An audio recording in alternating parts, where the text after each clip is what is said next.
মলা মাছ বা কাচকি মাছ। তো এই মাছটাকে আমি খুব ভালোভাবে কুটে বেছে নিয়েছি। তো এই মাছগুলোকে একটু ভালোভাবেই পরিষ্কার করে নিতে হয়, কারণ এর মধ্যে অনেক শামুক থাকে। আমরা এটাকে কাচকি মাছ বলি বা মলা মাছও বলে থাকি। তোমরা কি বলো সেটা আমাকে অবশ্যই কমেন্টে জানিও। তো মাছটাকে আমি খুব ভালোভাবে কুটে বেছে নেওয়ার পরে ধুয়ে নিয়েছি। ধুয়ে রাখার পরে এখানে আমি দিয়েছি হচ্ছে লবণ আর কিছুটা হলুদ। তো এখন এটাকে আমি ভালোভাবে মেখে রাখবো ম্যারিনেট করার জন্য। তো দেখো আমি এটাকে খুব ভালোভাবে মাখিয়ে নিচ্ছি। আমি আজকে এটাকে ভেজে রান্না করব। অনেকে আবার কাঁচাও রান্না করে, তো সেটা খেতে অন্যরকম লাগে, আবার ভেজেও রান্না করা যায়। তো আজকে আমি এটাকে ভেজে রান্না করব। আর এই মাছ রান্না করার জন্য আজকে আমি ব্যবহার করব আলু। আলুটাকে দেখো আমি ঠিক এইভাবে মোটা মোটা করে কেটে নিয়েছি। আর এখানে ব্যবহার করব হচ্ছে কিছুটা পেঁয়াজ। পেঁয়াজটাকে আমি কুচি করে নিয়েছি। আর ব্যবহার করব হচ্ছে রসুন, এটাকে আমি থেতো করে নেব। আর হচ্ছে কিছুটা কাঁচা লঙ্কা। আজকে আমি এখানে কাঁচা লঙ্কা যেগুলো পেকে গিয়েছিল, মানে লাল লাল হয়ে গিয়েছিল, সেটা দিয়েই রান্না করব, রান্নাটাকে আরও বেশি কালারফুল করার জন্য। আর আমি ফোড়নে ব্যবহার করব হচ্ছে কালো জিরে, তাছাড়া আর কিছুই ব্যবহার করব না। রান্নায় আমি হচ্ছে কিছুটা ধনেপাতা ব্যবহার করব। তো দেখো ধনেপাতাটা ঠিক আমি এভাবে হাত দিয়ে কুচি কুচি করে নিয়েছি। আর দেখো আমি বলেছিলাম যে ফোড়নের জন্য আমি কালো জিরে ব্যবহার করব। তো এটা বাজারে খোলা কালো জিরে। তো এতে অনেক ময়লা থাকার জন্য আগে থেকে আমি চাল দিতে করে ধুয়ে নিয়েছি, যাতে করে ময়লাগুলো আর না থাকে। তেলটা খুব ভালোভাবে গরম হয়ে গেলে আমি এই মাছগুলোকে একটা একটা ভেজে নেব।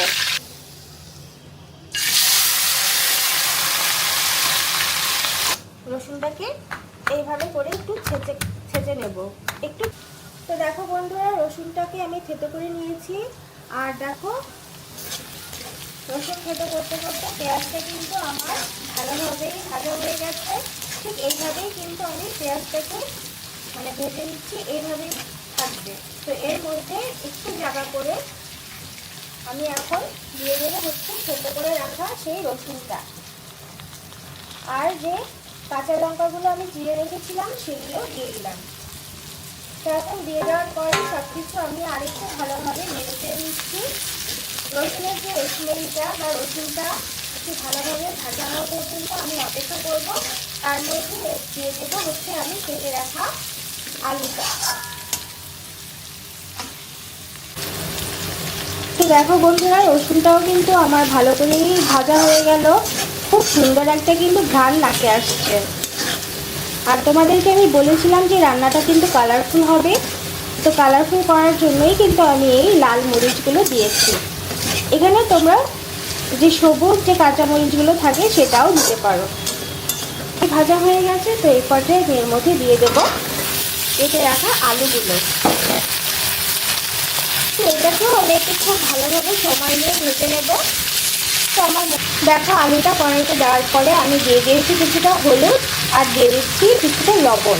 লবণটা দেওয়ার কারণ হচ্ছে যাতে করে আলুর মধ্যে লবণটা ভালোভাবে ঢুকে যায়। আর লবণ দিলে কিন্তু যে কোনো সবজি নরম হয়ে যায়, খুব তাড়াতাড়ি ভাজা হয়ে যায় বেশি। তো দেখো বন্ধুরা, কি সুন্দর করে আমার আলুগুলো ভাজা হয়ে গেল। মোটামুটি কিন্তু এই রান্নাটার জন্য আমার যা যা করা প্রয়োজন সব কিছুই কিন্তু ডান। তো এখন আমি এই পর্যায়ে দিয়ে দেব যে লাল লাল করে ভেজে রাখা কাচকি মাছগুলো। তো আবারও একটু সব কিছুর সাথে নেড়ে চেড়ে মিশিয়ে নিচ্ছি, কারণ এটাকে আমি একটু গা মাখা করবো। পর আবারও ফিরে আসছি তোমাদের সাথে। দেখো বন্ধুরা, দেখতে দেখতে কিন্তু ঝোলটা গাঢ় হয়ে গেছে, একদম গা মাখা হয়ে গেছে, ঠিক যেমনটা আমি চাচ্ছিলাম। তো এই মুহূর্তে আমি দিয়ে দেব হচ্ছে এই কেটে রাখা কুচি করে রাখা ধনেপাতাটা। তো ধনেপাতাটা দেওয়ার পরে আমি বেশিক্ষণ আর জাল করব না, কারণ ধনেপাতাটা দেওয়ার পরে বেশিক্ষণ জাল করলে ধনেপাতার যে গন্ধটা সেটা কিন্তু নষ্ট হয়ে যায়। উল্টে পাল্টে নেব। সম্পূর্ণ মাছের সাথে বা মাছের যে তরকারিটা রান্না করছি সেটার সাথে একটু মিশিয়ে নিচ্ছি, জাস্ট এতটুকু। ভালো থেকো, আজ এতটুকুই।